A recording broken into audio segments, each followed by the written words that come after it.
बात कर रहे थे इंस्टेंटेनियस वेलोसिटी की सेंस की, लेकिन हमने यहाँ पे एक ग्राफ का कंसेप्ट भी लिया क्योंकि हमने डिफरेंशिएशन की मैथमेटिक्स सब सीखी है और डिफरेंशिएशन की मैथमेटिक्स हमें बिल्कुल बताती है स्लोप किसी भी y वर्सेस x ग्राफ में जब देखना हो, ये मेजरमेंट हमें बताता है डेरिवेटिव ऑफ ए फंक्शन की। तो सीधी बात है बेटा, वेलोसिटी जब इंस्टेंटेनियस देखनी हो, ये भी एक डेरिवेटिव ऑफ फंक्शन है डिस्टेंस विद टाइम, है ना बेटा। तो डिस्टेंस विद टाइम के ग्राफ में हमने एक सिचुएशन ली थी s equal to t square. हमने इसके ग्राफ में देखा टाइम के इक्वल बढ़ने से डिस्टेंस बढ़ रही है नॉन यूनिफॉर्मली, बढ़ती इंक्रीज हो रही है। तो ये इंस्टेंटेनियस चेंज जो है, ये rate of change of speed और वेलोसिटी इंक्रीज हो रही है। तो ये मोशन जो है नॉन यूनिफॉर्म मोशन है। जब हमने इसको ग्राफ में थोड़ा सा सेंस कर दिया, ग्राफ में ये चीज आया, तो ये ग्राफ क्या इंडिकेट करता है, s equal to t square. Distance time equation में ये s equal to t square. अगर मैथमेटिकल सेंस से देखेंगे बेटा, हाइट y एक्सिस है, बेस x एक्सिस है विथ पावर 2, तो y equal to x square भी यही चीज बताता है। अगर हर एक इंस्टेंट ऑफ टाइम पर बेटा आप स्लोप देखोगे, वो वैरी करती है, लेकिन इस सिचुएशन आप ग्राफ में s equal to t square में स्लोप बढ़ता है। पहले θ1, फिर θ2, फिर θ3। जितना हम इस ग्राफ में देखते हैं उतना स्लोप राइज करता है। इसकी मीनिंग क्या है बेटा, इसका मतलब क्या है बेटा, जब आपके डिस्टेंस टाइम ग्राफ में, जब आपके डिस्टेंस टाइम ग्राफ में rate of change of distance और पोजीशन चेंज हो रही है, इंक्रीज हो रही है, तो आपका स्लोप भी बढ़ रहा है, आपका स्लोप भी। अभी आप देख रहे थे बेटा distance time graph, distance time graph जो स्लोप बताता है, यानी डिस्टेंस टाइम ग्राफ एक स्लोप होता है, ये स्लोप बताता है वेलोसिटी। क्या बताता है बेटा, ये एक इंपॉर्टेंट सेंस है, डिस्टेंस टाइम ग्राफ का स्लोप वेलोसिटी बताता है बेटा, है ना। लेकिन अगर आप देखिए, आप यहाँ पे थोड़ा सेंस कर लीजिए कि हमने यहाँ पे वेलोसिटी देखी, वो वेलोसिटी ds by dt है, उसी की मीनिंग क्या है बेटा, उसी का मीनिंग स्लोप भी है, लेकिन उसी का मीनिंग टेंजेंट ऑफ थीटा भी है, टेंजेंट ऑफ। एक इंपॉर्टेंट चीज हमें यहाँ नजर आता है जो आप यहाँ पे ऑब्जर्व करोगे, वो ये है ग्राफ के सेंस से बेटा आपको ये चीज नजर आता है। जरा आप अपने सोच को थोड़ा सा स्ट्रेस कर लीजिए सोचने के लिए कि ये चीज सच है। जब आपका थीटा बढ़ता है, टेंजेंट में थीटा का बढ़ना, वैल्यू का बढ़ना, श्योर। लेकिन इस पर्टिकुलर सिचुएशन में आप ऑब्जर्व करते हो स्लोप भी बढ़ रहा है, स्लोप का बढ़ना, वेलोसिटी बढ़ना। तो इट सिंपली मीन्स बेटा, जब डिस्टेंस टाइम ग्राफ में स्लोप बढ़ रहा है, इंक्रीज हो रहा है, इसकी मीनिंग क्या है बेटा, इसकी मीनिंग है वेलोसिटी भी इंक्रीज हो रही है ना बेटा। और इसी की मीनिंग है बेटा टेंजेंट ऑफ थीटा भी इंक्रीज हो रहा है। तो सेंस से डिस्टेंस टाइम ग्राफ में स्लोप का बढ़ना, वेलोसिटी का बढ़ना, टेंजेंट का बढ़ना, श्योर। इसके कंपैरिजन में अगर मैं यहां से डिस्टेंस टाइम ग्राफ ऐसे लेता हूं, ये टाइम की एक्सिस, ये डिस्टेंस की एक्सिस, और ये ग्राफ बिल्कुल मैं ऐसे लेता हूं बेटा, आप देखिए हर एक पॉइंट पे जब आप टेंजेंट ड्रॉ करोगे बेटा, तो रियली आपकी टेंजेंट जो है वो कॉमन रहेगी, वो कॉमन रहेगी। Theta theta is a uniform motion, is a, है ना बेटा। और आप ऑब्जर्व करते हो यहाँ स्लोप चेंज नहीं होता, वेलोसिटी सेम है, एवरी पॉइंट कांस्टेंट वेलोसिटी का ग्राफ है। लेकिन इस चीज में देखिए आपका स्लोप सेम है, आपकी वेलोसिटी सेम है, आपका थीटा सेम है। इसमें देखिए आपका स्लोप वेरी कर रहा है, आपकी वेलोसिटी वेरी हो रही है, आपकी टेंजेंट वेरी हो रही है। लेकिन अगर हम देखते हैं टेंजेंट बढ़ रही है तो स्लोप भी बढ़ रही है, स्लोप बढ़ रही है तो वेलोसिटी भी। ये एक सिंपल सेंस थी बेटा इसके बारे में। Let us have some numerical approaches बेटा, इस चीज के साथ हम थोड़ा सा न्यूमेरिकल इंट्रोड्यूस करते हैं। देखिए बेटा, लेकिन ये तो एक ग्राफिकल कंसेप्ट था, हर जगह पे एग्जाम में जाके आपको ग्राफिकली इंस्टेंटेनियस वेलोसिटी या स्पीड को मेजर करने की जरूरत, एक लॉन्ग प्रोसेस है, लंबी प्रोसेस है। मैथमेटिकली सेंस ऑफ डिफरेंशिएशन से हमें क्लियर हो गया कि वेलोसिटी एज इंस्टेंटेनियस बराबर होती है ds बाई, तो यही चीज लेकर हम मैथमेटिकल मेजरमेंट बना। So what is instantaneous velocity or speed? You simply mean it is the measurement of speed or velocity at any instant of time, instead of interval. Instead of interval of, it is a measurement at any instant of how small the instant means is a point value. देखो बेटा, एक interval एक length of time होता है, लेकिन एक instant एक point measurement होता है। इसलिए बेटा जब हम इस चीज को जस्टिफाई करने की कोशिश करेंगे, मेजरमेंट ऑफ मैथमेटिकल अप्रोच बनाने की कोशिश करेंगे, ग्राफ को छोड़कर हम इस चीज को बेटा मेजर करना चाहते हैं एज मैथमेटिकल अप्रोच। तो मैथमेटिकल अप्रोच से हमें ये चीज क्लियर हुआ है, ये चीज बिल्कुल क्लियर है कि इंस्टेंटेनियस वेलोसिटी इंस्टेंटेनियस बराबर होती है ds by dt, ds by. तो ये मैथमेटिकल सेंस है, इसी को हम ग्राफ में स्लोप कहते हैं, और ग्राफ में जाके टेंजेंट ऑफ एंगल से मेजर करते हैं। चलिए बेटा सिंपल सी एक न्यूमेरिकल हम एग्जांपल बनाते हैं। नंबर 1, हम आपसे कहते हैं if s equal to t square find velocity at t equal to 1 second, t equal to 2 second and t equal to 3। अगर स्टूडेंट सेंस करेंगे बेटा, सीधी बात है, एक सिंपल सी एग्जांपल हम बना रहे हैं इंस्टेंटेनियस मेजरमेंट्स के लिए। हमने लिखा डिस्टेंस टाइम स्क्वायर से रिलेटेड है मूविंग बॉडी की, लेकिन हमें मेजर करना है वेलोसिटी 1 टाइम पर, 2 टाइम पर, और क्या ये मेजरमेंट एवरेज है या इंस्टेंटेनियस है, क्या ये पॉइंट का वैल्यू मेजर करना है आपको या एक इंटरवल का मेजर करना है, एक पॉइंट का। So it is instantaneous. तो यू नो बेटा, सबसे पहली बात हमें वेलोसिटी इंस्टेंटेनियस पता होनी चाहिए, लेकिन वो बराबर किसको होती है?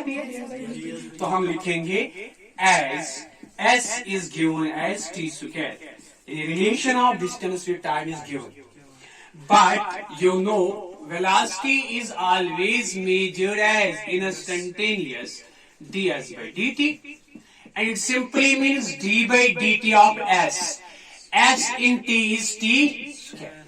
So therefore velocity instantaneous is how much beta? It is d by dt of t square, differentiation of t square is 2t. So this is instantaneous velocity.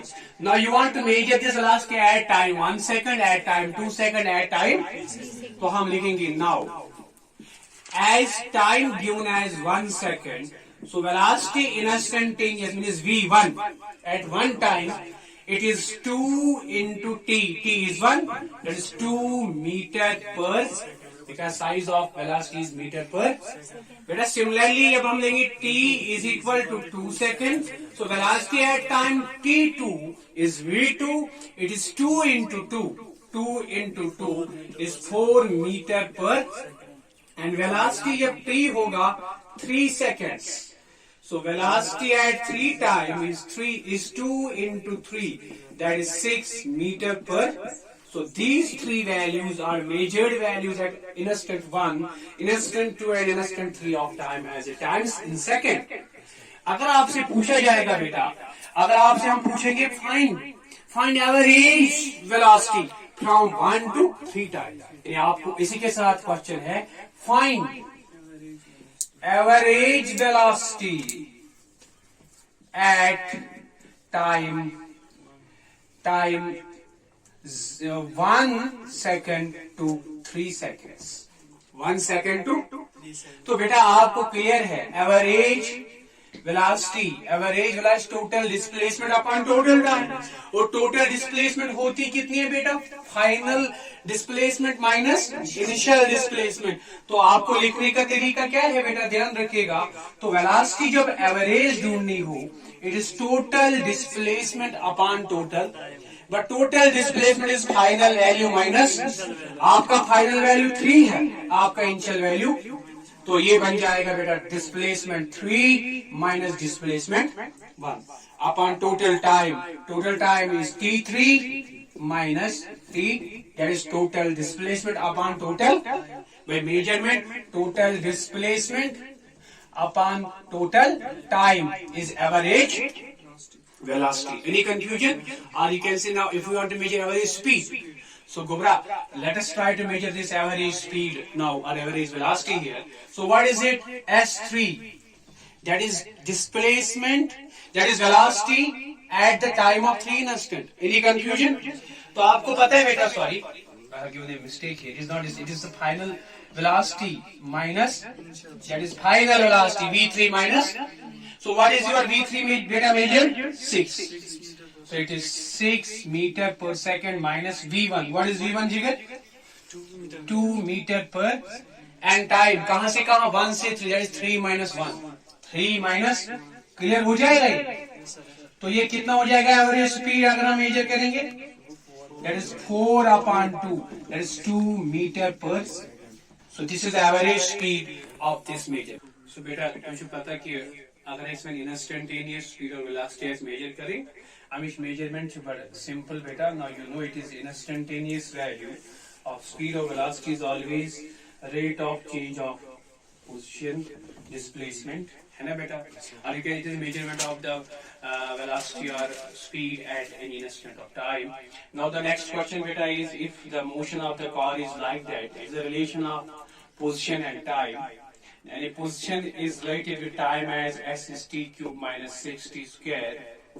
बेटा हमें क्वेश्चन पूछता है find the time when body is doing at rest. Remember, जब एक car या एक moving object हो, उसकी मोशन ऐसी हो और ये क्वेश्चन कहता है कि इसको रेस्ट आता है, मीन्स ये स्लो हो रही है. जैसे एक एग्जांपल है, एक मूविंग कार जिसको हमने इंजन ऑफ कर दिया, ब्रेक्स अप्लाई नहीं किए, लेकिन due to the frictional force एक टाइम आएगा ये स्टेशनरी हो जाएगी.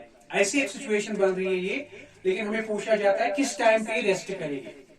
लेकिन हमारा सेंस क्लियर होना चाहिए. एक कार कब रेस्ट करेगी? जब उसकी वेलोसिटी बन जाएगी 0. क्या बन जाएगी? क्या बन जाएगी बेटा? लेकिन हमें पोजीशन टाइम रिलेशन दी गई है.